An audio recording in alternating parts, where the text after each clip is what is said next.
Hello everyone, it's Recharger here, and welcome to another 143 scale video. And today we have something odd and interesting. This is the Opel collection, Opel Chevette, made from 1980 till 1982. So apparently, this is the closest thing I've seen to an Opel, I've seen an Opel Month, which is pretty similar to this thing, at least for the front, somewhat. I don't know. A friend told me that his mother used to own something like this. So it is an interesting one. I saw it being offered. I was like, yeah, I'll get it. It looks interesting, and I do like how it looks. So I don't know. Like, I'm kind of curious. Like, though, since there's no grill, how does this thing get ventilation to the engine? Which I'm kind of not sure yet. Maybe through that little bottom there? I have no idea. But let's get it off. There's the acrylic case. There's this thing. Don't really care about that. Comes on this base, which looks pretty nice.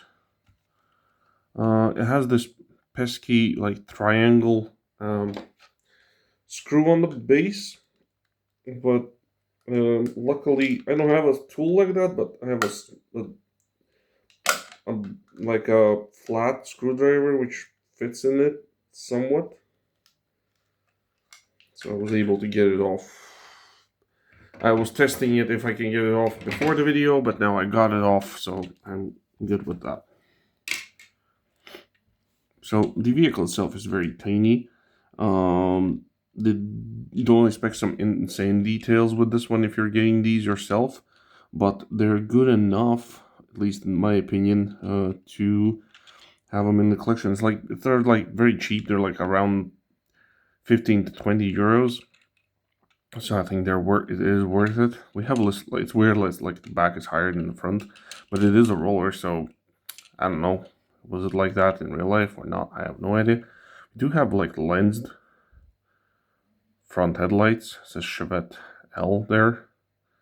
I'm guessing that's where the ventilation goes in. I have no idea. For these cars, we also have lensed tail lights. This one's a bit crooked though. We have a separate piece for the exhaust. The base is plastic. We have rubber tires and metal body.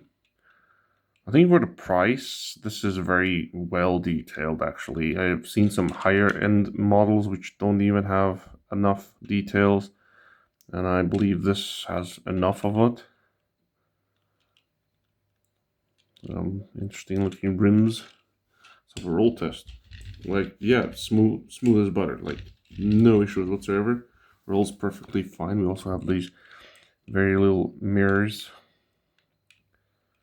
There is no glass on the front side of like in the both sides on the front, so you can see some details in there.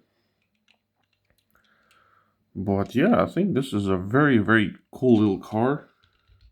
I'm actually glad that I got it, and there will be like 3 more Opels that I know I'll be getting for November. Yeah, November. Sorry. And you'll of course see them in the diecast hall because they're like placed on the order, and it will come in somewhere mid November, I think, or maybe faster. Who knows? Depending on when I'm gonna film the diecast haul, which I personally think is gonna be in mid-November, I think, myself at least. But yeah, tell me what you think about this. Very interesting little car. Sorry for the lighting, it's just that I decided to film this too late, and it's already getting dark, so yeah. But yeah, like I said, very cool vehicle. Do suggest it if you want it also. And that will be that. Leave a like, the usual, subscribe, and all that jazz. And I'll see you in the next one. Ciao.